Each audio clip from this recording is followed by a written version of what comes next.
other Rotary friends, district officials. Today, we are going to have our chief guest and the speaker is the founder member of RCMP, one of the architects who built RCMP asset, and he is the person who always shown the value of integrity, compassion, and dedication towards Rotary. Is none other than Vice Chancellor of Ramachandra Medical College, Dr. Rotarian Vijay Raghavan sir. Welcome you, sir. Thank you. We are very happy to have you in your own club as a chief guest and today's speaker, sir. Thank Now, you. I request Secretary Shiva to call her the president. So due to pandemic, I'm doing the self-coloring. No meeting.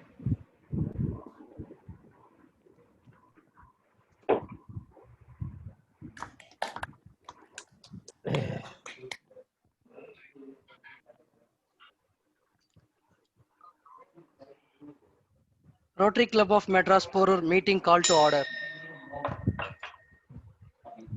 Invocation song. One second.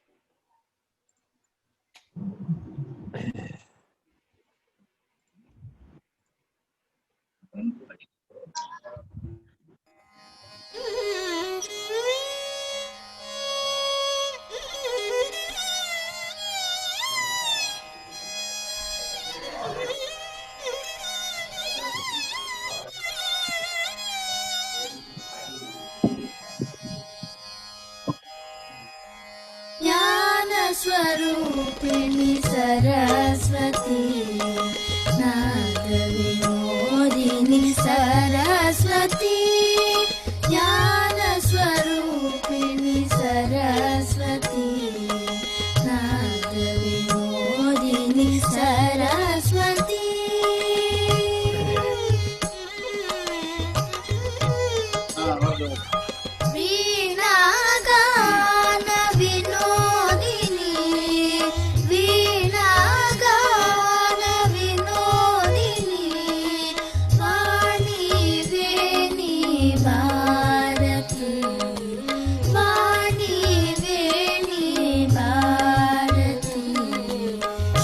स्वर रागमी कले मगनी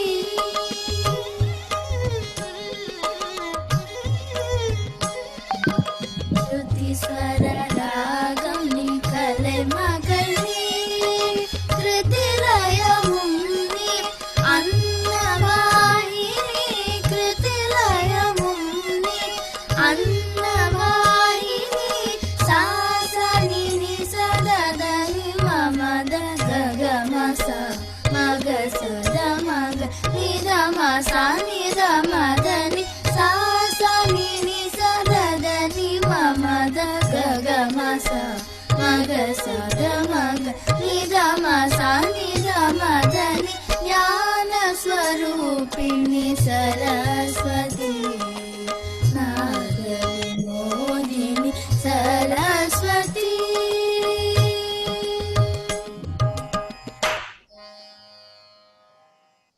Thank you. Now I request President to give welcome address. Malai Vanakkam. Good evening, everyone. So I would like to thank each and everyone. So especially our speaker, Dr. P. Vijayaraghavan sir. So immediately he accepted the speaker meeting, and for this month, the first meeting, so we are conducting. So Dr. PV sir, for this the topic is COVID-19, the pandemic, the pandemic.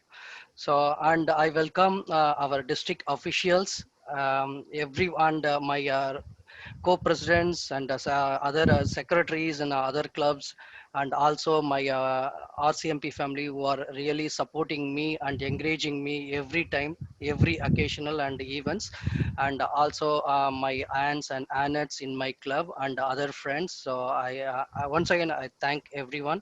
So I welcome you all. Thank you. Thank you, President. Normally, we used to encourage students to have a public speech, spontaneous speech. So today we have baby Prashika to talk about India Gramangalil Vazhgirathu. It's a good topic. Recently, we have celebrated Gandhi's birthday. It's a product of Madam Ramya's School of Academics. Now I request baby Prashika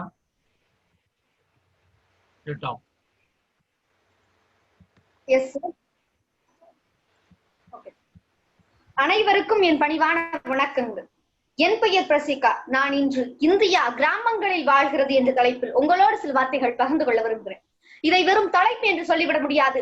வருங்கால இந்தியாவை சீராக்க நேராக்க கொடுக்கப்பட்ட காந்தியின் பொன் வரிகள் என்றுதான் சொல்ல வேண்டும். அனைவருக்கும் இந்த இப்படி பேச வாய்ப்பளித்த அனைத்து நல்ல உள்ளங்களுக்கும் நன்றிகள். அன்பு நண்பர்களே, இன்று கிராமங்கள் குப்பை மேடுகளாக கிடக்கின்றன. நாளை அவை சின்னஞ்சிறு தோட்டங்களாக விளங்கும். அவற்றில் வசிப்பவர்கள் அறிவில் சிறந்தவர்களாக விளங்குவர். அவர்களை யாரும் ஏமாற்றவோ சுரண்டவோ முடியாது என்று பதிவு செய்து கொள்கிறேன். நாம் உண்கின்ற உணவிலிருந்து உடுத்துகின்ற ஆடை வரை அனைத்திற்கும் அடிப்படை தேவையாக விளங்குவது, அடிப்படை வேறாக விளங்குவது கிராமங்கள் என்று சொன்னால் யாராவது மறுக்க முடியுமா? அப்பேற்பட்ட இந்தியாவின் முதுகெலும்பான கிராமங்கள் இன்று உடைந்து சிதைந்து மெழுந்து கிடக்கின்றன. அப்பேற்பட்ட கிராமங்களை சீராக்க நேராக்க புதிய பல திட்டங்களை அறிமுகப்படுத்துவதை விட நகரத்தில் இருக்கும் திட்டங்களை முழுமையாக கிராமங்களுக்கு கொண்டு சேர்த்தால் போதும், அந்த கிராமங்கள் செழிப்புற்று விளங்கும் என்பதுதான் என் கருத்து. நவீன இந்திய பொருளாதார அரசியல் அரங்கில் அட்டகாசமாய் அமர்ந்திருந்த யானைத்தான் நம் மகாத்மா காந்தி. யானையின் ஒரு பாகத்தை தொட்டு நிற்கும் பார்வையற்றவர்கள் யானையை முழு புரிதல் கொண்டவர்கள். அதுபோல காந்தியை முழுமையாக புரிந்து கொள்ளாமல் காந்திய பொருளாதாரம் தொழில்நுட்பங்களுக்கு எதிரானது என்று விமர்சிக்க ஆரம்பித்து விட்டார்கள். காந்தியின் ஒற்றை வரியை அதற்கு ஒப்பிட்டு பார்த்தால் அந்த விமர்சனம் தகர்ந்து போகிறது. அந்த வரி என்னவென்று தெரியுமா? இந்தியாவின் ஆன்மா அதன் கிராமங்களில் வாழ்கிறது. ஒவ்வொரு கிராமத்தின் மேம்பாடே இந்தியாவின் மேம்பாடு என்கின்ற வரியை ஒப்பிட்டு பார்க்கும் போது அந்த விமர்சனம் தகர்ந்து போகிறது அல்லவா? ஜாலின் வாலாபாகில் பாய்ந்த குண்டுக்களை விட அதிகமான குண்டுக்கள் காந்தியின் ஒற்றை மார்பை துளைத்தது என்று விவசாயிகள் விளை நிலங்களை விற்று வெளிநாடுகளில் தட்டு கழுவும் போதும் தற்கொலை செய்து கொள்ளும் போதும் காந்தியின் மார்பில் குண்டு பாய்கிறது. அதை நிறுத்த வேண்டியது இளைஞர்களாகிய நம் கடமைதான். உண்மையாகவே காந்திய பொருளாதாரம் கிராமத்தை அடிப்படையாக அழகாக கொண்டது. தன்னிறைவு, சுயசார்பு, கூட்ட செயற்பாடு என அனைத்தையும் முன்னிறுத்துபவை. இதை யாரும் இனிமேல் மறுக்கவும் முடியாது, மறக்கவும் முடியாது. அனைவரும் நினைத்து பாருங்கள், இன்று நகரங்கள் ஒரு பிரச்சனை என்று சொன்னால் அல்லது ஒரு தலைநகரங்கள் ஒரு பிரச்சனை என்று சொன்னால் அதை சீராக்க நேராக்க புதிய பல திட்டங்களும் நடவடிக்கைகளும் எடுக்கப்படுகிறது. ஆனால் இன்று பல கிராமங்கள், இன்னும் சொல்ல போனால் அனைத்து கிராமங்களும் சரியான சாலை வசதிகள் இல்லாமல் நகரங்களிலிருந்து துண்டிக்கப்பட்டு தனி தீவுகளாக விளங்குகின்றன. அதை யார் கவலைப்பட்டிருக்கிறார்கள்? நம்மள் எத்தனை பேர் கவலைப்பட்டிருக்கிறோம்? எனவே அனைவரும் சரி, இந்த நிகழ்வை நடத்துபவர்களாக இருக்கட்டும், என் பார்வையாளர்களாக இருக்கட்டும், நான் பேசுவதை கேட்பவர்களாக இருக்கட்டும், அனைவரும் தன் தேவையை கிராமத்தை நோக்கி நகர்த்துவோம். இப்படி ஒவ்வொரு இளைஞனும் கிராமத்தை நோக்கி பயணித்தால் அந்த கிராமத்தின் வளர்ச்சி உன்னை முட்டுவதை விட நாட்டின் வளர்ச்சி உண்மை முட்டும் என்று கூறி இறுதியாக ஒரு அன்பு கட்டளை இட்டுக் கொள்கிறேன். அது என்னவென்று கேட்டால், அனைவரும் தன் மனதில் அச்சடித்துக் கொள்ள வேண்டிய ஒற்றை வரி. அது என்ன வரி என்றால், இந்தியாவின் மேம்பாடு கிராமத்தில் தான் இருக்கிறது, இந்தியாவின் மேம்பாடு கிராமத்தில் தான் இருக்கிறது என்று மட்டுமல்லாது, ஒவ்வொரு குடியரசாக இருக்க வேண்டிய கிராமங்கள் எப்பொழுது இருக்க வேண்டும் என்றால் இன்றைய இந்தியா சுதந்திர இந்தியா என்று அழைக்கப்படுகிறது. எனவே அந்த ஒவ்வொரு கிராமமும் ஒரு குடியரசாக விளங்க வேண்டும் என்கின்ற காந்தியின் ஒற்றை வரியை அனைவரும் தன் மனதில் அச்சடித்துக் கொள்ளுங்கள் என்று கேட்டுக்கொண்டு இந்த நல்ல வாய்ப்பளித்த நல்ல உள்ளங்களுக்கு நன்றி பாராட்டி விடைபெறுகிறேன். நன்றி, வணக்கம். Thank you, baby Prashika. At the end of the session, President will distribute e-certificate. On behalf of RCMP, we sincerely thank Ramya Madam. அவங்களுடைய டைரக்டர் ரோல் பின்னாடி தெரியுது. அவங்களுடைய ஒரு ஃபேஸ் தான் இவங்களுடைய presentation.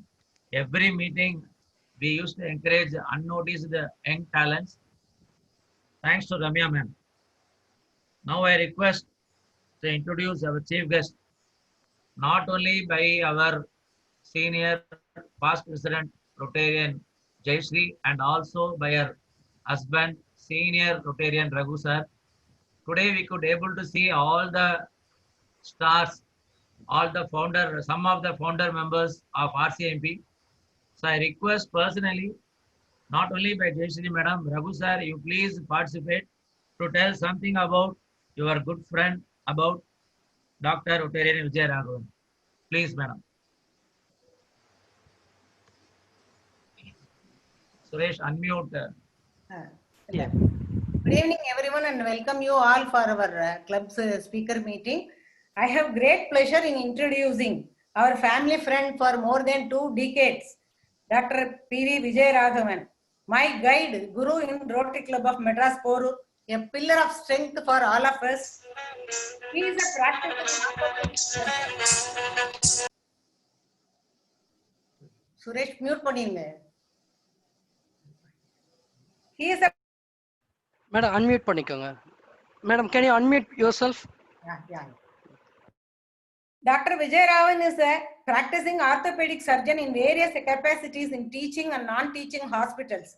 He developed special interest in joint replacement surgeries since 1978, and he had undergone special trainings while in the UK and during his AO fellowship, and further advanced with specific training both in India and abroad. Apart from being a senior consultant in orthopedics at SRMC till date, he had also been a senior consultant at Apollo Hospitals, Chennai from 1993 to 2004. He took keen interest in quality in medical health care and also in medical education. He had about 35 publications in orthopedics in recognized journals. He had delivered 4 orations and special guest lectures in various state, zonal, national, and international level orthopedic conferences and programs. He has also presented 32 scientific papers in national and international journals. His qualifications are MBBS, D Ortho, MCH Ortho, DNB Ortho. He is the Vice Chancellor of the renowned Medical University, Sri Ramachandra Medical University, Porur. His wife, Dr. Jaya Vijayaraghavan, is a gynecologist in Sri Ramachandra Medical College, and they are blessed with their daughter, Aparna, an engineer. She is settled in the USA, and a son, Dr. V. Sudarshan. He was the president of our Rotary Club in the year 1999 to 2000. He was a charter member of Rotary Club of Madras Porur. He held various district posts in the then RID 3230. He was in the nominating committee for few years to elect governors of our district.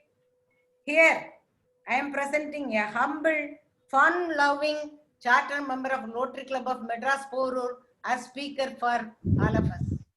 Welcome, sir. Raghu sir, few words, please. Welcome, sir. What I remember best about him is within about 6 months of joining during our family gathering, he proposed my name as secretary.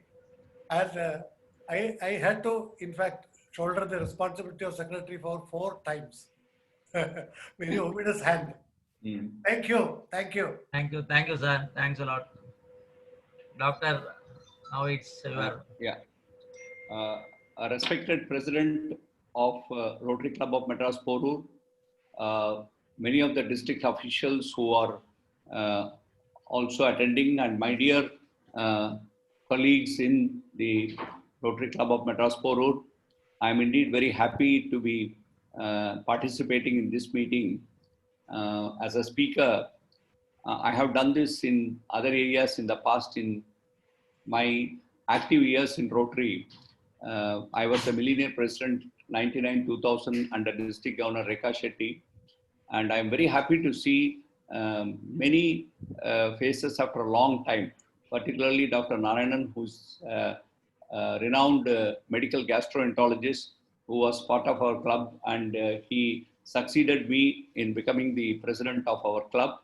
And now, of course, he has gone to another place and probably is still continuing with his Rotary activities. And when Shivashankari Shivashankari is such a dynamic and active secretary, she has the capacity to lure and sometimes even order that people have to, what they have to do and what they are supposed to be taking part. I am sure I was a dormant member for almost about 6-7 years. Now she will probably make an attempt to make me more active. I'm indeed very happy for this particular opportunity that has been given. And I would just, because of the present situation of a pandemic, although this is not my specialist area, I will just give you some very basic aspects of the corona disease that all of us are facing. It is more attuned to the general public in terms of the knowledge. However, if you still do not understand some of the slides that I am projecting, you are welcome to ask questions at the end of this particular talk. So if it is okay, can I go ahead with the presentation? Yes, sir. Somebody from your side can. Yeah. Greetings from this institution, Sri Ramchandra Institute of Higher Education and Research. And the talk that I'm actually proposing is to give some baseline epidemiological data about the COVID-19 and how it started, and then how, what are the measures that we are supposed to take in terms of prevention and taking some precautions. And also we will deal with some of the aspects of treatment and rehabilitation. That sort of comprehensively gives you an idea about this particular disease. There's a lot of misconceptions also that are going around. So hopefully we will be able to correct some of them. How did it all start? Now, many times we call it the Wuhan virus as well. And it is really true that on December 31, 2019, China actually reported a group of patients with pneumonia and pneumonia-like symptoms and associated with the seafood wholesale market. We also have observed that when we sort of closed down the marketplaces in our own country, the incidence and the prevalence came down. So there was some sort of an association to food articles. Although initially thought to be due to exposure to the seafood market, we later on found out that this is actually due to a person-to-person transmission as a result of a droplet infection. On January 7, 2020, the Chinese health authorities actually confirmed that this cluster of cases was associated with a novel coronavirus, which is different from the 2003 SARS virus that we actually went through. It was not a pandemic, but definitely there was quite a lot of problem during that time as well. By January 30, that is within 3 weeks of the cases being reported by the Chinese health authorities, a total of 9,976 cases had been reported in about 21 countries. So even at that time, the WHO did not actually call it a pandemic. Next slide. So on 11th February 2020, this new virus was actually named, now the SARS, what it actually means is severe acute respiratory syndrome. SARS-CoV-2 was the name that was sort of given to it. This name was chosen because the virus is genetically related to the coronavirus group and the SARS outbreak, which happened in 2003. The WHO by this time announced COVID-19 as the name of the disease, and I gave the expansion there. CO is for corona, VI is for virus, D is for disease, and since it happened in 2019, it is associated as COVID-19. Next slide. So this slide is quite interesting that when you look at the incidents in the world, in April and May, new COVID-19 cases were largely driven by cases in North America, mainly the United States and Europe. Particularly Italy, Spain, they suffered quite a lot. Brazil's new daily cases increased also rapidly between May and August. And in September, several countries that had previously flattened have also started showing some re-emergence or re-incidence of many number of cases. This graph actually shows the 7-day average of the number of cases that occurred in various countries or various continents as such. And you can see that almost it has not spared any particular continent. Next slide. In India, when you look at, the first case actually was reported in Kerala, Thrissur, Kerala, 30th of January, 2020. and the number of cases increased and new cases were reported across various states, majority of them in about 10 states. And I have given the slide on the right side, which gives you the incidence of the total number of cases, the number of cases that have recovered, what are the active number of cases. Now you find that the active cases are slowly receding across the country, and the number of deaths. Luckily, India has not seen the real wrath in the form of deaths, and we have just crossed about 1 lakh deaths, whereas in many other countries, it is almost to the tune of even 1 million. At present, the most affected states are, of course, Maharashtra, Andhra Pradesh, Karnataka, and Tamil Nadu. Tamil Nadu for a long time was number 2. Now it has been pushed to the number 4th position. The total number of cases are marked there. It is about 14 lakhs in Maharashtra. And when you look at Tamil Nadu, it's about 6 lakhs 3,000.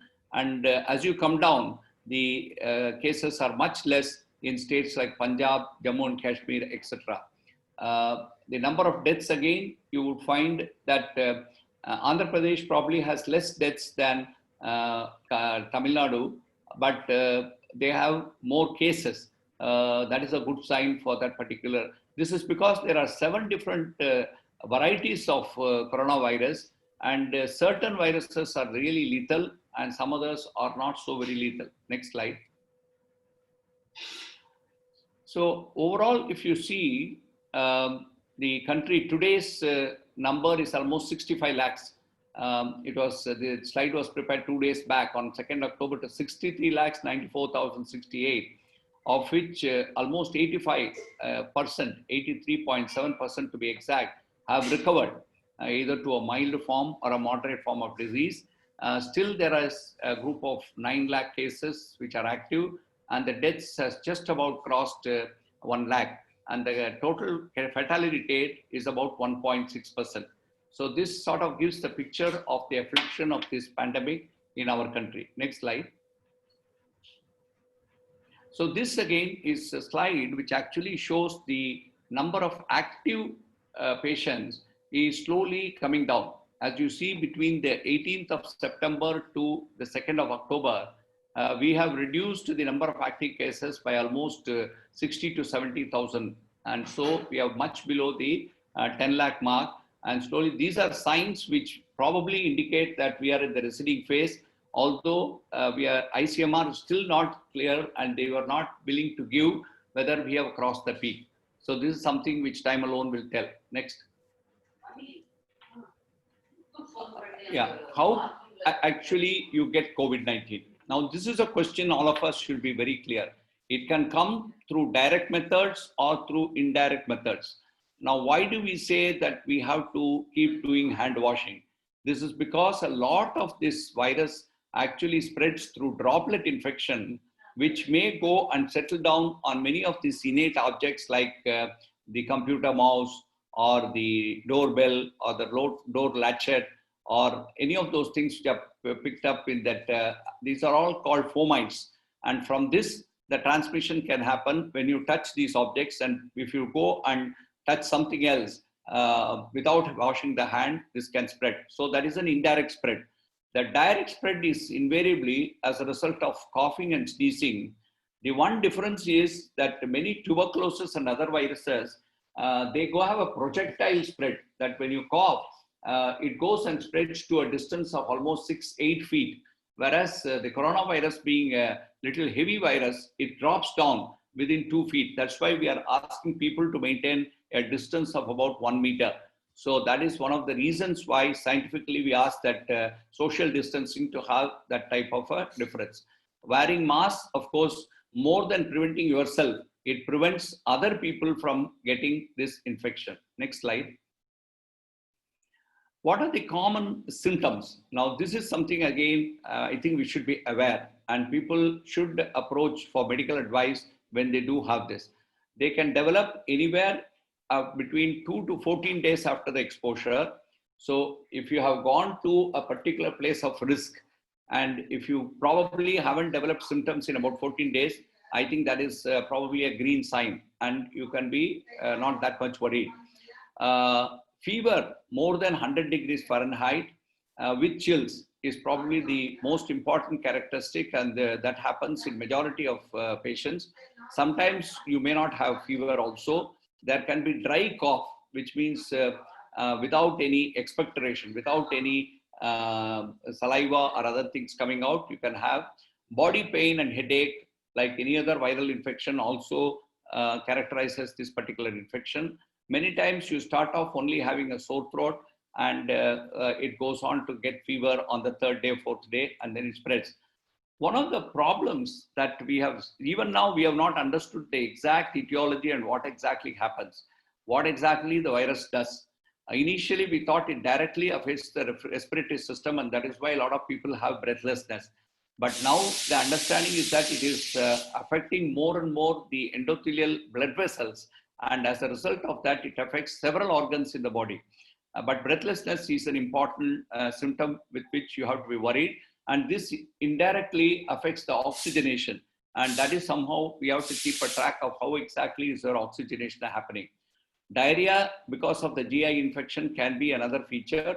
Now they have also found out if you have anosmia, that is loss of smell and loss of taste, it also can be an early sign of COVID infection.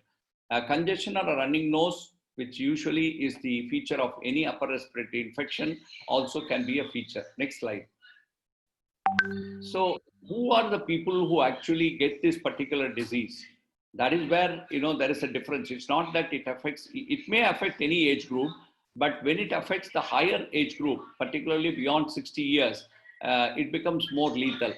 Underlying non-communicable diseases like diabetes, hypertension, cardiac disease, chronic lung disease, cerebrovascular disease like stroke, chronic kidney disease like a patient in renal failure and undergoing dialysis, immunosuppression like some of the cancer patients, all these people are highly vulnerable. And so that is why even the government is insisting that those who are 65 years and above should probably hardly move out of their house. And then the chances of getting a COVID infection is very minimal. Next slide. So then comes, how exactly do we confirm this diagnosis? That is, what do we actually do? Is it purely based on symptoms? Maybe many times we may be wrong. So we have to definitely do some tests, and the tests are twofold, and I will tell a little bit about them later. Symptomatic individuals with history of international travel in the last 5 to 14 days is one important criteria. As it is, we've found that when people have traveled from one place to another, even at the airport, there was methods for doing this type of testing. Symptomatic contacts of a laboratory confirmed case, whosoever, when the COVID positive is identified, we have to find out all the people with whom they came into contact in the near past, and those people also have to be tested. Symptomatic healthcare workers, because these people are the frontline workers and they do suffer a lot more, as you would have seen in the newspapers and everywhere. And those who are involved in containment and mitigation activities also have to be carefully tested. However, I must tell you, if you actually test the entire population, then you will actually know the amount of people who actually have been infected. But unfortunately, the resources do not permit a developing country like India to do the testing for everybody. So what was also identified is that we are probably testing only 1/30th of the population. And so that is why probably the incidence of the virus that we are quoting as 60 lakhs or 65 lakhs, actually you'll have to multiply it by almost 30 times in order to know exactly what is the true incidence. Symptomatic cases among returnees and migrants within 7 days of illness is another criteria. And all asymptomatic high-risk contacts, even though they may not have symptoms, those who are above 60, 65, you probably have to suspect and do the testing. Next slide. So the validated tests as announced by the ICMR, the Indian Council for Medical Research, which is the highest body in India to sort of approve these investigations. One is the RT-PCR, and a lot of people are sort of confused about what exactly is the test. That RT-PCR is almost the gold standard. The other one is the rapid antigen test, where the results are got within 10-15 minutes. and this is another one that also can be tested. Both tests actually use the nasopharyngeal, that is through the nose, they are able to go and get swabs, but they will also get swabs from the throat, that is from the oral route as well. Next slide. So real-time reverse transcription polymerase chain reaction, which is the gold standard. And even that, the sensitivity is little low, but the specificity of the test is high, which almost tells you whether you are actually suffering from the disease or not. Nasal or throat swab is what is taken from the patient, and it is actually the antigen that is taken as a result of the infection, and that goes and comes in contact with the antibody type of medium that is provided, and is able to give a reactive type of a result. Next slide. So the rapid antigen test, which is also proposed, is actually the monoclonal anti-SARS-CoV-2 antibody is coated on the test line of the kit, and that is tested with the swab, which has got the antigen, and this antigen antibody reaction is what is found out whether it is positive or negative. So that is the methodology in a broad, basic understanding. This is what is the test all about. Next slide. So the difference is RT-PCR actually takes 2 hours, but many institutions, because of the volume of work, the number of tests that are done per day, it is almost taking 24 hours to 48 hours, because when they suspect, they probably rerun the test and then keep confirming whether the person is positive or not. It is also costly, anywhere between 2,000 to 4,500. The government sector actually is doing a very good job by actually providing it free of cost, and it is the gold standard, high sensitivity and specificity, which means we are able to diagnose the condition fairly all right. A rapid antigen test, of course, is a faster test. It comes within 15 to 30 minutes. Available separate kits are there. It is not as costly, anywhere between 400 to 500. It is not a confirmatory test. This is what you have to understand. If negative has to be confirmed, if it comes negative, then you'll have to reconfirm with RT-PCR. But if it comes positive, probably you can take all the precautions that you don't end up into further trouble. Next slide. So how does it clinically present? This is what is very important for even lay people who are not doctors or healthcare professionals. You must understand that this disease actually presents in 3 forms: mild, moderate, or severe. The mild ones can be managed at home or in COVID care centers. Now today we find that the governments have actually taken over quite a lot of community halls, marriage halls and other places for providing these type of centers. And usually patients with mild fever, cough, sore throat, etc. are asymptomatic patients also, because of the age, are the people who have to be observed. But there is a small risk in asking people who are older to be admitted in these centers where there are other positive patients. So probably my suggestion would be, for mild cases, home quarantine is probably the better method, or to be staying at home and then observing that it doesn't, with the standard oximeter readings and observation of the fever, etc. is sufficient. Moderate actually requires hospital admission. And these forms, if you see the overall 100%, the mild cases actually take away almost 85% of the incidence of various cases, whereas the moderate takes another 10 to 15%, and the severe ones are thankfully less, hardly 5 to 7%. So it requires hospital admission, fever, cough with breathlessness, and low oxygen level with the oximeter. Any patient who is COVID positive and whose oximeter reading comes anywhere between 90 to 94, he has to be very careful. And if it is less than 90%, it is even more dangerous, and he has to probably require ICU care or intensive care. Next slide. So the management of mild cases, as I told you, isolation is important so that they do not spread the disease to other people. To break the chain of infection can be managed at COVID care center and first referral units like the community health centers, sub-district and district hospitals, or even at home. The symptomatic treatment for this is very simple. There is no need for giving huge antibiotics and all, just paracetamol for fever and pain, adequate nutrition, that is regular intake of water and regular intake of appropriate food is what is required. Patient is counseled about signs and symptoms of complications that should prompt urgent care. Like suddenly, if his oxygenation comes down or his fever is not subsiding for more than 3-4 days, those are all areas that one has to be careful. Next.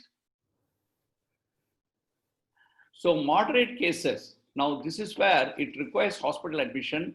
Patient should be isolated again, and many hospitals have made arrangements for this type of facilities. Our own Ramachandra has cleared the entire service block. For the information of Dr. Narayanan, that entire 1,500 bed facility has been made into a 300 bedded COVID facility with sufficient spacing and sufficient ability to isolate patients and not spread infections amongst each other. Routine blood investigations, chest x-rays or CT scans, particularly the high resolution CT, that is now given a lot more importance, and in spite of gold standard being the RT-PCR, there are many organizations and hospitals which give importance to this high resolution CT as the main investigation with which they are able to suspect that it is a COVID lung disease. Heart rate, respiratory rate, and oxygen levels have to be monitored on a regular basis. If there is low oxygenation, that is a sign for worry, and one has to really look at those patients very carefully. In these patients, steroids are found to be useful. But there are other drugs which are also in vogue. I'm not going to the details of that, but those are the things that the doctor invariably takes a call as a team and is able to give to the patients, like the remdesivir and other type of drugs. Awake proning, the lying down on your face, that is in a prone position, actually helps the lungs to have better oxygenation. This is a normal physiological reaction, and this is taken advantage while managing these type of patients. Next. So severe COVID, when it happens, that is when the oxygenation falls to less than 90, the fever does not subside even for 1 week, 10 days, there is heavy cough, and sometimes it goes on to the expectoration as well. One has to be careful, and these are the cases which sometimes can turn fatal. Immediate oxygen support is required, and this can be provided through various mechanisms, through nasal cannula, as you can see this figure, or it can be through oxygen mask. It can be through this device of high flow nasal cannula, or non-invasive, that is without putting a tube, you can still provide oxygenation by means of non-invasive ventilators. Next. In high-end cases, which may be in India, probably this range is hardly 2 to 3% of cases. If the patient continues to have increased hypoxemia, breathlessness, respiratory rate is also high, increasing oxygen requirement. So in such type of hemodynamically unstable situation, we have to intubate the patient and we have to keep them in ICU care. And when you do that, the experience is that the results are not very favorable. If somebody goes into a stage of intubation, I think we have to really do some research and find out what is the percentage of patients who come out. So we all know that we were all praying for SPV so much, but the moment we came to know that he's ventilated and he's also having ECMO and things like that, we knew that the results were not going to be that very favorable. Next. So what are the preventive measures? This is very important. More than the treatment, prevention is always better than cure. You should avoid touching with your hand onto areas like the mask, like the nose, eyes, throat, and things like that. Keep your hands clean by washing your hands. Use disinfectants wherever possible. And whenever there is symptoms occurring, early symptoms, try and approach the medical advice. Next slide.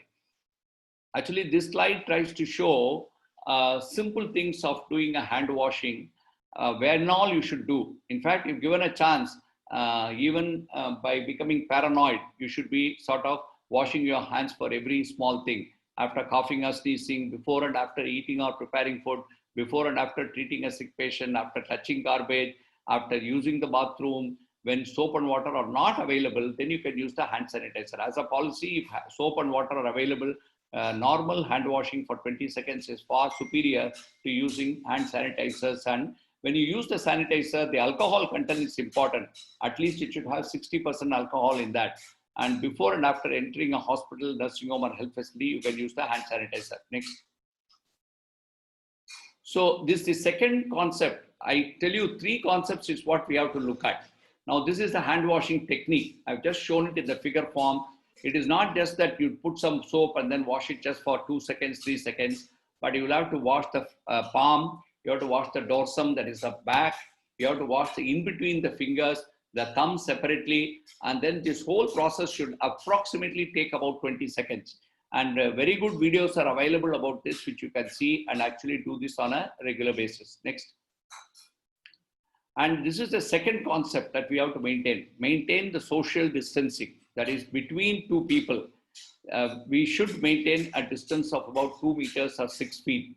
And as I told you, this distance, once it is maintained, even if somebody coughs or sneezes, the chances of actually risking yourself with the virus is less, and it is minimal. That's why we are insisting social distance. But a country like ours with such a large population, it is probably the most difficult thing to do this.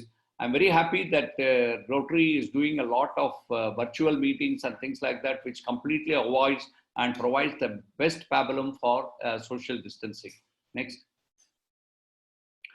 Mask. Now, there is some controversy. Even the media has started raising masks, whether it's required, not required. Even President Trump today, who is COVID positive, did have quite a lot of reservations about wearing a mask. But I think the evidence, scientific evidence, is that masks are absolutely essential, even though it may not protect you too much, but it definitely protects, because you will not be, but your own cough or your own secretions that you sort of bring out, it may not protect you when you wear a mask. It may actually add to the volume of viruses that can collect. But for other people, for the interests of the public, for the public health cause, I think wearing a mask is very, very useful. And this has been found to have decline in the number of cases in many countries. So I think we cannot get away without masks. Masks should be worn in all public places, may be avoided within the house. If not many people are staying in the house, 2 or 3 people in most of the houses, that's what is the norm today, then probably it's not required, but otherwise it is very nice even in the house to wear this. The cloth masks and other things when you wear, you should store them carefully, because your mask should not be worn by your wife, or you should not be wearing the same mask for 5 days, 6 days like that. There should be a constant washing and then reuse of this mask. And again, wearing mask, I've shown the pictures here. The top 2 pictures is the ideal way to wear mask. There's no point in exposing the chin or exposing the nose, or even completely everything is exposed and it is just a show that somebody is wearing a mask. So these type of things should be completely avoided. These are very simple public health measures that can help in reducing the incidence of this particular infection. Next. Other preventive measures are also important. As far as possible, nowadays, nobody is shaking hands. Everybody is doing namaskaram the Indian way. That is very good. Use tissue, handkerchief, and coughing or sneezing. And never cough into your hand. Even if required, you can probably do it on your forearm or something like that. Because the forearm actually does not come into actual activity in some other activity that you may be indulging in. That is the reason. Not that the virus cannot spread from the forearm, but because it is usually not brought into activity for many of our day-to-day activities. Avoid touching your eyes, nose or mouth. I told you already. Clean and disinfect frequently touched surfaces. You have to keep doing this. And this picture, like the various penguins standing together, you should completely avoid. See, this is one of the reasons they were blaming the Delhi event initially in March for the spread of this. And that is definitely so. Almost 4,500 people got together in Delhi, and that definitely would have been a cause of a big pandemic and during that time spreading. Work from home if possible. There is already a lot of people are used to this and they are doing it. Probably we'll have to continue this for another month or 2 before things settle down, and avoid unnecessary travel if possible. Next slide. Now, almost I'm coming to the end. Ultimately, the real end to this particular problem can only occur when an accurate and an appropriate vaccination comes into being. The researchers are working overnight, burning their oil, night's oil, to get sort of a vaccine for this. But in spite of all these efforts, to date, just one vaccine has been sort of approved, and that has come from Russia, Sputnik 5. Even that, the activity, the safety, and the efficacy has been questioned. But other than that, there are two important trials, the phase 2 and phase 3 trials with Ramachandra itself has undertaken. And these are for a specific group of individuals. One vaccine, the Covishield vaccine, which comes from Serum Institute of India. This is in combination with the Oxford group. And this particular vaccine, we are now actually trying it out on healthy individuals. They have not even allowed elderly people like me to sort of have this vaccine. They want it to be purely for healthy individuals to check how effective this vaccine is. So that is going to be the first stage of trial. Then they will go to other people. And once the trial results come out, which may take about 3 to 4 months, you may all be wondering why it is taking so much of time. Actually, any drug discovery, for it to come into the market, it roughly takes about 2 years. But because of these pandemic situations, they are actually fast tracking quite a lot of things. In spite of that, we will probably see a vaccine available for general public, to my mind, somewhere in April 2021. So until then, there will be a lot of things that will be being told, and which how effective or not effective, we'll have time only will tell. The other vaccine is the co-vaccine, which has come from Bharat Biotech, and this also is undergoing quite a lot of research work. And we'll have to look for, and if the vaccination comes, I think we have fought the disease. So until that happens, we'll have to keep waiting. Next slide. So ultimately, the pandemic overall, if you see, it has affected every walk of our life. Education, although many institutions, universities, schools, colleges have adopted to online education, which is a new learning for a lot of teachers and even for the students. But this is something which has changed our outlook towards education. And so that has really changed. But important thing in healthcare education or health profession education is the practical aspect of it. How are you going to provide the experience that somebody gets by looking at patients or actually discussing about patients? Now, these are things that in the Western world, there are what is called virtual ward rounds, virtual operating theater sessions and all those things. But India has still not advanced towards those stages. So we are actually struggling to a large extent in healthcare universities to provide the practical training in education. Economy, you all have seen in the papers that it has really gone to negative proportions. That is because last 6 months, hardly any industrial or economic activity actually happened.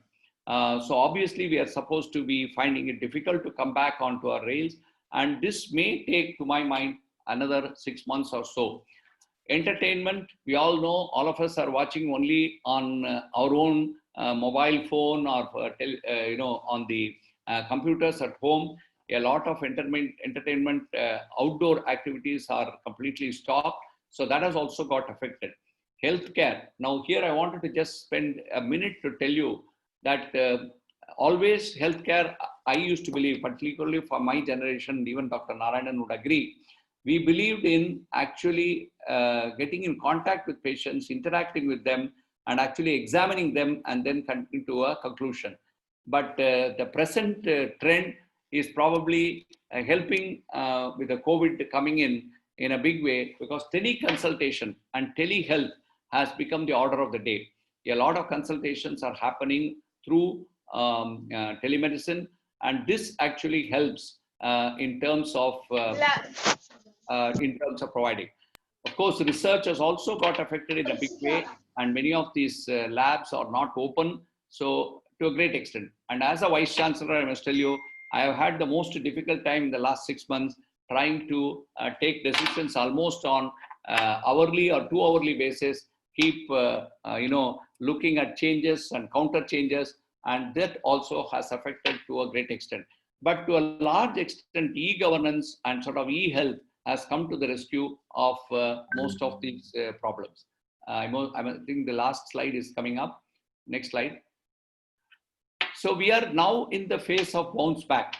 To my mind, probably we have come out of the beat, but touch wood that it is true. But we have to now, we are going already into a lot of unlock mechanisms. People may be wondering, see, when we had locked situation, the incidence numbers were low.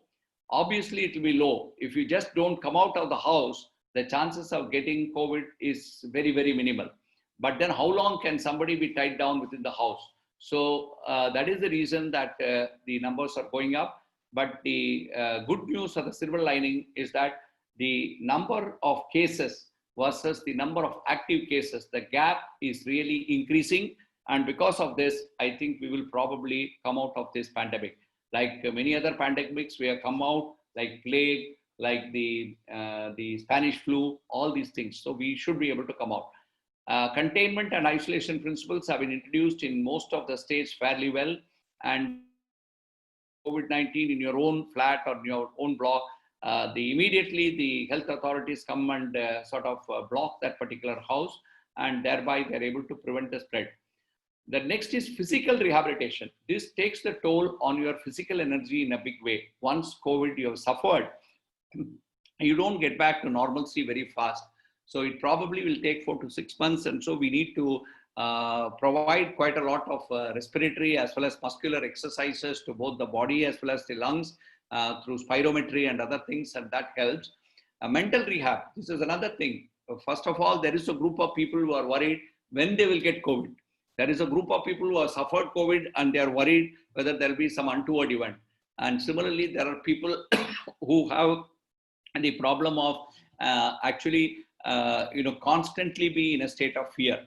And they are worried about their own business, their own other aspects of financial overcoming this particular point. So the last one is social rehabilitation. That is, there is the stigma which is still going around. People are still not clear. I think within about 2 weeks of the infection, the infectivity of the infection really comes down.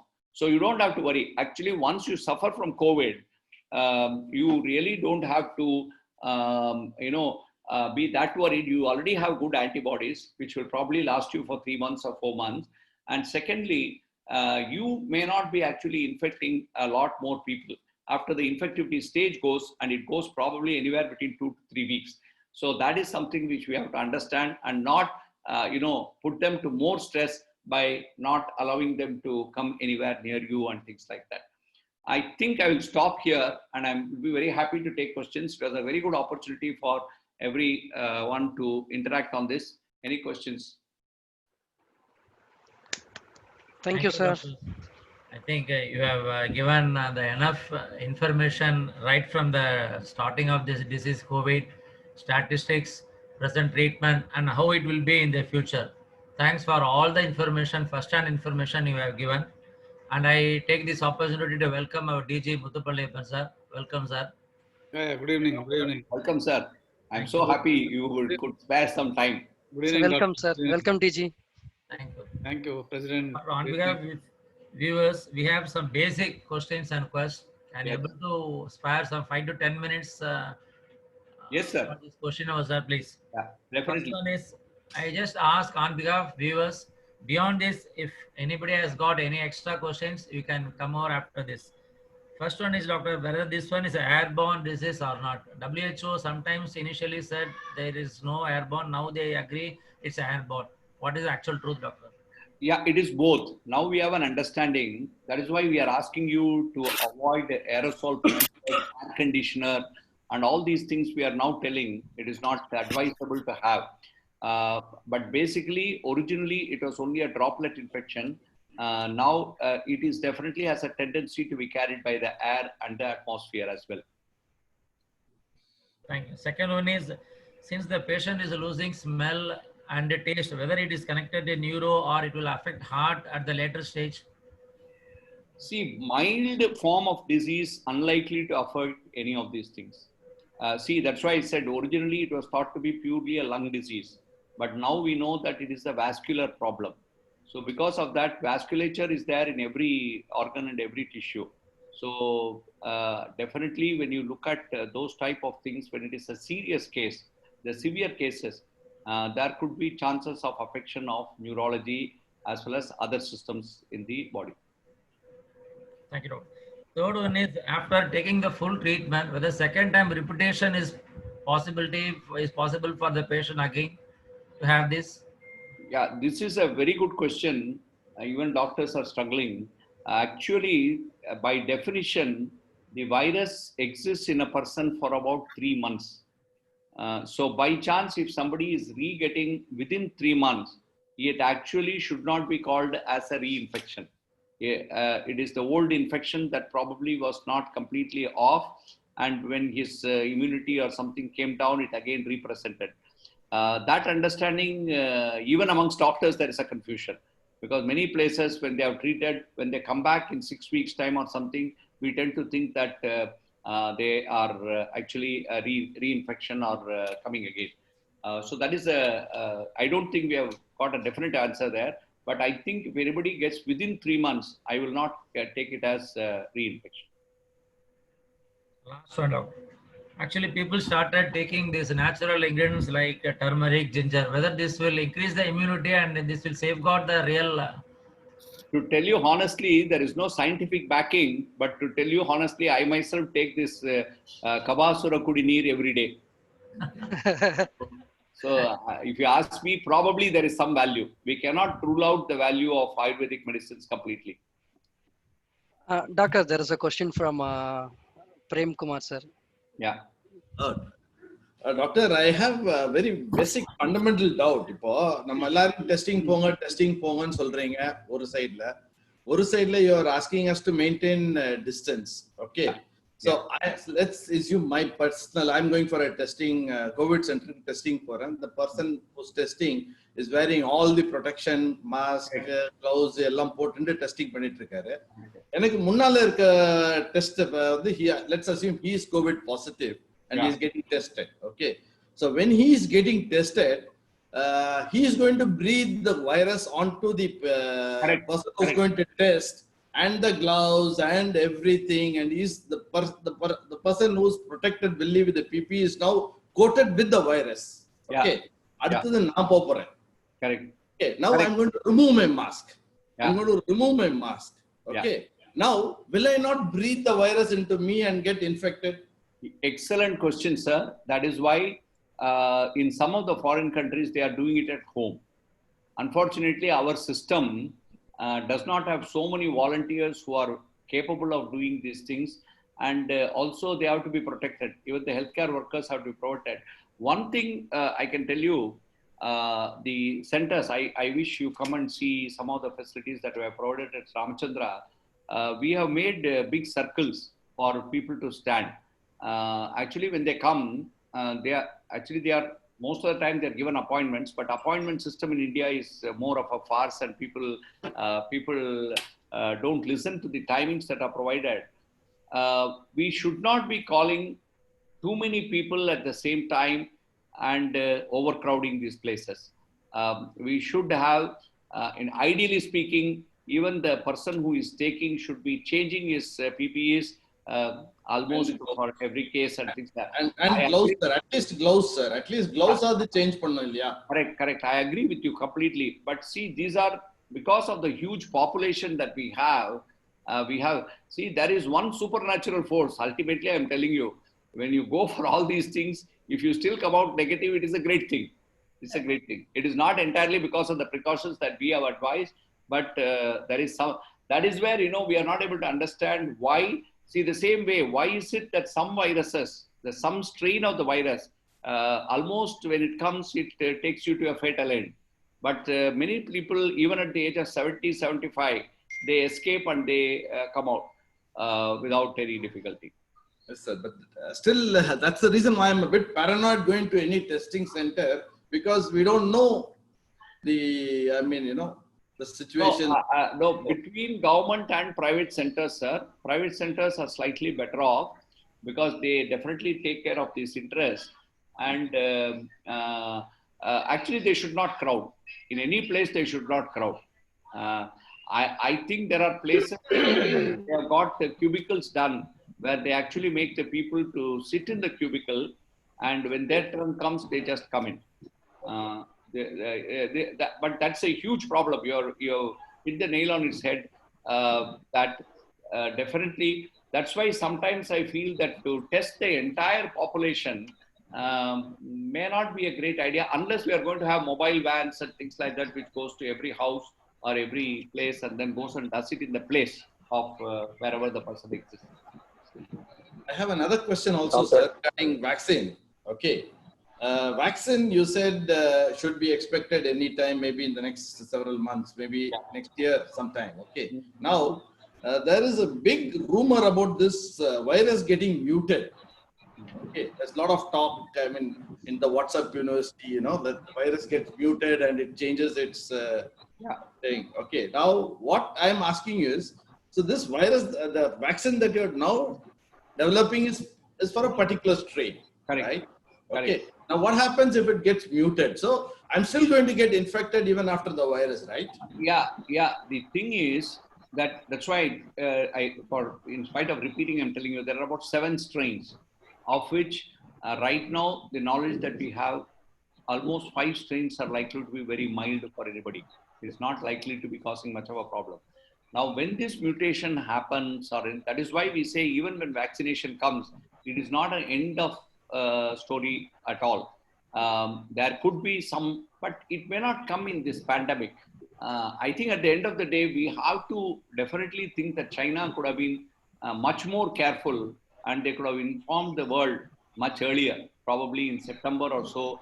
WHO could have also come out faster, and this much amount of suffering we need not have seen. Thank you, sir. Thank you.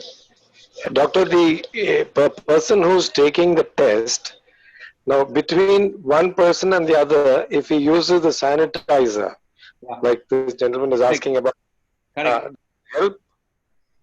It will help. It will help. But his point was the person who is taking with all this PPE, unless he changes his gloves and other things, see, the risk is slightly there. I won't say it is not there. But he also actually, I don't know how exactly they do in various government institutions now where the volume is so high, they can sort of, see some places they just have the gloves fitted there. They actually remove the hand, they sanitize and then come back and put it there. So to that extent, there are some modifications that have happened. But, you know, in a pandemic, we really cannot completely think that we have avoided these precautionary measures. Sir, I have a strange question. Being a Rotarian, end polio campaign, and we had completely eradicated polio from India. This year, in this pandemic time, that immunization day and other vaccines for newborns, it is not given. Will it have any impact on the child's health? It's again a good question. Actually, as doctors, we have all felt, and I'm going to tell this at the cost of some real analysis, there are many diseases which are much more worse and much higher death rates that are happening. Unfortunately, we see the fastness of death is what is worrying us in this particular disease. Open tuberculosis, for example, which is also spread by droplet infection and things like that. It is probably killing a lot more people. You would have seen in the media. It is killing a lot more. So many of the non-COVID conditions to a great extent are not getting sufficient attention. And you are absolutely right that we should do something about it. And actually, because of this, so much of hype and everything that has happened, we have gone haywire in the healthcare system itself. There should be separate teams in every hospital, which should be dedicated for non-COVID service and other group for the COVID service. All these things are the ones which we should have done it. And my own feeling is, for COVID service, honestly speaking, the specialists are not greatly required. Any MBBS can be good enough to do this type of a service. Sir, Doctor, last 2 questions from one from Amildu sir. Amildu sir, can you raise your question? Yes. Good evening, doctor. This is Parimala here. Yeah. I have 2 questions, doctor. One question is that I've seen a slide which shows a person sleeping face down with a pillow. Correct. While administering oxygen. Why is that position? And the second one is, when a person dies of COVID, they say when he dies, the COVID goes. Then why do they wrap the person and give? For some they wrap, for some they say no need of wrapping, and many public are watched. Why so disparity in 2 patients? No, both questions are valuable. This prone ventilation, that's called prone ventilation. Don't worry about that pillow causing pressure and all those things. definitely the lung oxygenation. This is the physiological proven aspect. This is a physiological proven aspect that when you lie on your face, the oxygenation improves. So that is not a issue, and anybody can practice that even at home. The second question that you asked, I forget, tell me again. Regarding the dead bodies. Yes. I think that actually the virus can still be present in the body for anywhere between 6 hours to 24 hours. That is the evidence that we have. Most of the people do this cremation within that 24 hours. So it is better to protect others. That's the only reason. I think last question from Dr. Manjunath. Sir, can you raise your question, sir? I have nothing. Okay. Venkatji, over to you.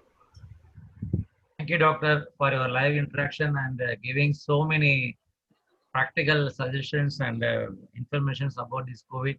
Thanks for providing your valuable time. You are such a senior doctor and senior Rotarian RCMP. We are so happy and we are so grateful to you, sir. Thank you. Thank you very much, Venkat. Thank you. Now I request Secretary Shiva. Over to Shiva, please. Sir, before that, I request our DG sir for give us a few words, sir. Yeah, thank you. Thank you, Shivashankari. First of all, my sincere thanks to our Professor Dr. Vijayaraghavan sir for sparing his valuable time and educating all the Rotarians, first of all. நிறைய doubts இருந்தது மைண்ட்ல. I had noted down few questions, but எல்லாமே நம்ம friends எல்லாம் கேட்டாங்க. Everything was cleared, very crisp and informative presentation. Simply, நமக்கு புரியுற languageல, doctors புரியுற language is different, but common Rotarians புரியுற language is different. அந்த அளவுக்கு ரொம்ப எளிமையா ஒரு presentation நம்ம பார்த்தோம். I should really thank him. He knows what Rotarians want. First of all, Suresh Kumarக்கு ஒரு பெரிய appreciation. ஏன்னா இந்த வருஷம் ரொம்ப நல்லா பண்ணிட்டு இருக்காரு. ஒரு கிளப்ல all the activities, whatever he has taken up, ரொம்ப passionate-ஆ எடுத்து பண்ணிட்டு இருக்காரு. And the entire club secretary and the club service director, Venkatraman, all of you are supporting him. ரொம்ப visible-ஆ போரூர் club activities இந்த வருஷம் இருக்கு. My appreciation and congratulations, Suresh Kumar. Thank you, sir. One such program is today calling our professor here for a presentation. COVID-19ங்கிறது இன்னும் $1 million question mark தான். எப்போ ஆரம்பிச்சதுன்னு எல்லாருக்கும் தெரியும், எப்போ முடிய போறதுன்னு யாருக்குமே தெரியாது. அதில் வந்து the role that doctors play, and Ramachandra in particular, is quite, we should really tell this at this point of time. Their COVID care, my daughter is studying there, and அவர் சொன்ன மாதிரி 1500 bed இருக்க இடத்துல 300 bed போட்டு one of the safest place to get treated for COVID. You know, they have taken enough precaution in terms of testing, in terms of treatment. வேற ஒரு hospital இருந்து 1500 பெட்ல 1000 பெட்டை போட்டிருப்பாங்க. பட் இங்கே வந்து 300-400 பெட்டு போட்டு well ventilated, huge hall, high ceiling. இதெல்லாம் வந்து ராமச்சந்திரா பற்றி everybody is talking about. Those who have got treated are really appreciative of the effort of Ramachandra. And we are really indeed grateful to doctor Vijayaraghavan for heading that institution and helping Rotarians also and other friends. Thank you, doctor. Thank you, sir. Thank you. Thank you. Thank you, DG. Thank you, DG. It's a real tonic and motivation for us, and we always need your support and guidance out there. Thank you, DG. Over to Secretary Shiva, please. Thank you, sir. Thank you so much, sir, DG sir. I request our president to share our secretary report of the month of September and August.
to Shivashankari. Yeah, thank you, Suresh. I have few announcements before vote of thanks. This month birthday celebration, October 1st, birthday of Anand Darshan, son of Rotarian Suresh Kumar. He contributed $33 to foundation. October 2nd, Anand Aparna, daughter of Rotarian Dr. Vijaya Raghavan, celebrated her birthday, which sponsored to the inmates of Shiva Shakti homes for mentally retarded. October 14th, Anand Harshat, son of Rotarian Shiva Shankari, celebrating his birthday, contributing for foundation. October 18th, Rotarian D.V. Manoharan and at Ajanta celebrating their wedding anniversary, which sponsoring to Shiva Shakti homes. Rotarian Murugan and Devi celebrating their wedding anniversary, which sponsoring to Shiva Shakti homes. October 27th, and at Geeta Venkatraman celebrating her birthday, contributing to TRF. October 27th, Rotarian Udaya Kumar and Anne Indra celebrating wedding anniversary, contributing to TRF. October 31st, Rotarian N. Vetri Selvan celebrating his birthday. So, at the end of the day, the goals are simple: safety and security. So, wear your mask and keep social distancing.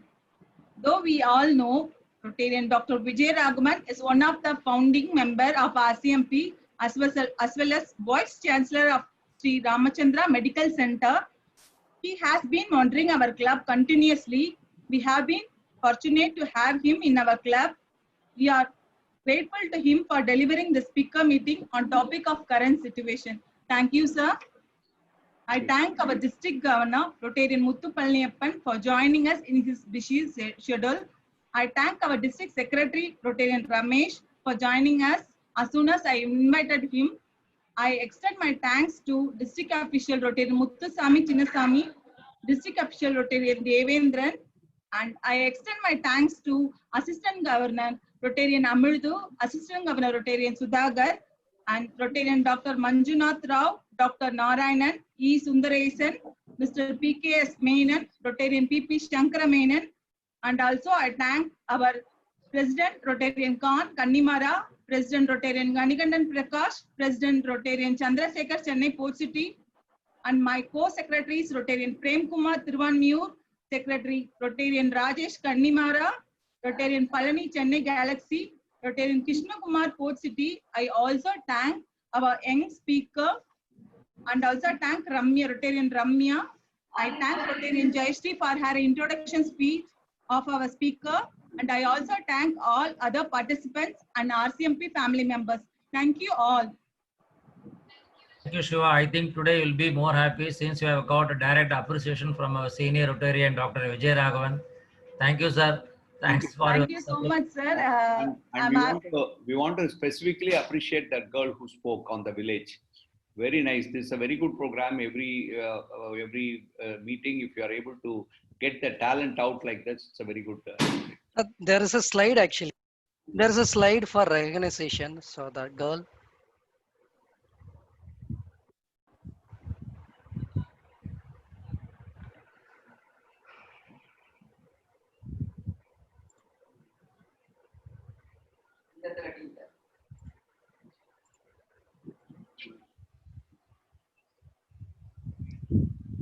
Thank you, Prasika, for the wonderful speech today. So, as a young speakers, we are motivating the people every our speaker meeting. So, we are conducting a couple of meetings every month. So, we are trying to uplift our young leaders. So, that's a motive for us. Thank you, Prasika, once again. Thank you, President. National anthem, please stand up.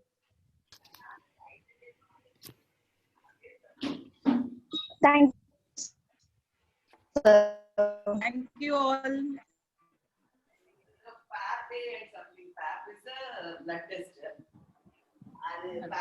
Sindh, Gujarat, Maratha, Dravida, Utkala, Vanga, Vindhya, Himachala, Yamuna, Ganga, Uchchala, Jaladhi, Taranga. तव शुभ नामे जागे, तव शुभ आशीष मांगे, गाहे तव जय गाथा जनगण मंगलदायक जय हे भारत भाग्य विधाता जय हे जय हे जय हे जय जय जय जय हे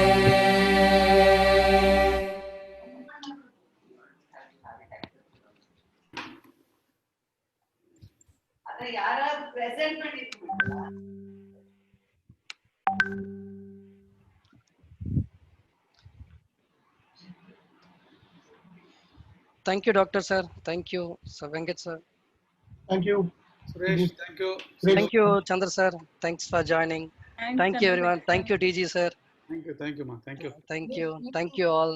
Thank you, Amaldu Sir Thank you, and DG sir. Muthuswamy This Sir. is your delay join பண்ணிருக்கீங்க. Thank you. Thank you. Good. Well done. Raghu sir, special thanks to you. Thank you, ma. Thank you. Suresh, kindly post this recording to the benefit of all Rotarians. Sure, sir. I'll transfer link அனுப்பிச்சிடுறேன் எல்லாருக்கும். And everyone knows what is happening, and many misnomers were eradicated by doctor. Sure. Many misnomers. Wonderful. Sure, sir. Thank you, Amaldu Sir. Thank So you, keep Amaldu on sir. extending your support to us. Thank you. Continuously add பண்ணிக்கோ சுரேஷ். ஆமா, continuously. ஆமா. Continuously. Consistent support. Thank you, Parimla ma'am. Congratulations, Suresh sir and Shivashankari. Wonderful. Thank you, madam. Thank you, Parimla madam. Thank you, Menon sir. Lovely Thank you, program. Palani sir. Very useful program. Thank you, Khan sir. Wonderful program. Very Thank you, informative Rajesh. presentation. Thank you, Mr. Khan.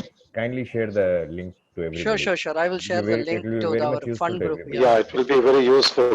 Yeah. I will share this link to In fact, everyone. after a certain period, I'd stopped seeing all these WhatsApp messages about pandemic and this COVID. But it really did drive home a good message. Yeah, sure. I should say.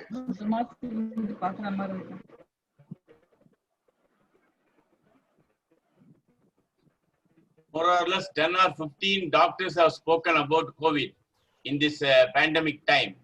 But this is really the lesson. He proved that he is a teacher. And Sure. clarity. That Yes, is the correct. clarity. And professional. Judgment correct கொடுத்துட்டீங்க. Yes. Amit judgment correct கொடுத்துட்டீங்க. Judgment இல்ல actually எனக்கு புரியுற அளவுக்கு இப்ப மத்தவங்க எல்லாம் ரொம்ப மெடிக்கல் டெக்னிக்கல் டர்ம்ஸ்ல பேசுறாங்க which we do not understand very easily unless and until we will Google it and everything. But doctor had given in a very simple form. UKG க்கு நடத்துற மாதிரி நடத்தினார். With slide show. Wonderful. இல்ல அவர் பேசும்போதே நானே நினைச்சேன் teacher நல்ல ஜோரா இருக்கிறார் அப்படின்னு. ரகு சார் நீங்க ரயிலா நடத்துற மாதிரி இருந்தது இன்னைக்கு உண்மையிலேயே ரயிலா for all the Rotarians about the COVID. Okay. Sir ரயில எப்படிதான் நடத்துனா நாங்கெல்லாம் பாக்குறதுக்கு பாக்க இல்லாம போயிடுச்சு சார். நான் உங்களுக்கு என்கிட்ட பழைய வீடியோ இருக்குது, அதை எடுத்து அனுப்புறேன். அது தேடி அனுப்புறேன். Here we can do virtually, Shiva. Definitely we can do. Okay. Thank you, Treasurer Sasi, Ramya, and everyone. டிவில பார்க்கணுமா? Uday sir thank you so much. Uday sir நாளைக்கு டிவில பார்க்கணும். எல்லாரும் ஆமா, please log நாளைக்கு in. உதய் சார் எல்லாம் டிவில பார்க்க மறந்துடாதீங்க. International Teachers Day. Advance happy wishes to all teachers. The great professor is going to எங்களுக்கு RILM சொல்லி கொடுத்த டீச்சர் அவர்தான். ஆமா. அவர் டெய்லி Facebookல அந்த ரோட்டரி பத்தி அவர் போடுறத நான் எல்லாருக்கும் என்னுடைய குரூப்ல இருக்கிற எல்லாருக்கும் நான் ஃபார்வர்ட் பண்ணிட்டு இருக்கேன். நான் மட்டும் இல்ல சார். இன்னொருத்தர் இருக்காரு. இங்க இன்னொருத்தர் இருக்காரு. யார் அவர் தானா சொல்லிடுங்க. நான் படிச்சிட்டு அப்புறம் தான் ஃபார்வர்ட் பண்றேன். Okay. Thank you. Uday sir என்னோட கோ செக்ரட்டரி ஒருத்தர் இங்க இருக்காரு. அவர் கூட சொன்னாரு சூப்பரா போடுவாரு டெய்லி. எங்க கிளப் சோஷியல் மீடியால பாதி சோர்ஸ் உதய் சார் போடுறாங்க. Thank you. Thank you everyone. Thank you everyone. So meeting adjourned. Thank you all. Thank you baba. Thank you. Recording அதனால Signing. Okay, thank you. Signing off with peace, happiness and good health to everybody. Thank you Thank so you. much. Stay safe, stay healthy. So thank you Stay all safe and once stay again. healthy. Thank you. Thank you. Thank you you. so much. Thank You you. need to Bye. attend Thank such a good meeting of Porur Club. Thank you. Thank you, sir. Thank you, Raghu sir. Thank you Thank for you. your support. Thank you. Thank you. Bye everyone. Bye all. Bye all. Bye.